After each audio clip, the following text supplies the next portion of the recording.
Филипче нема легитимитет и кредибилитет да говори за здравствениот систем. Кога Филипче зборува за здравството, граѓаните се сеќаваат на будуларната болница во Тетово и на 14 живо изгорени граѓани, на кои наместо да им се продолжи животот, на истите прерано им заврши поради немање на минимум технички спецификации кои Филипче не ги испорачал. Кога Филипче зборува за здравството, на граѓаните им текнува на погромот во ковид кризата, кога Македонија беше меѓу првите со најголема смртност по глава на жител.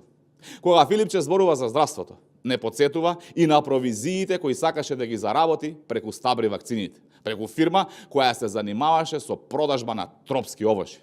Кога Филипче зборува за здравството, тој говори за аферата крвави тендери, кога со сила го туркаше проектот за набавка на тестови и реагенси за крвни анализи вреден 35 милиони евра.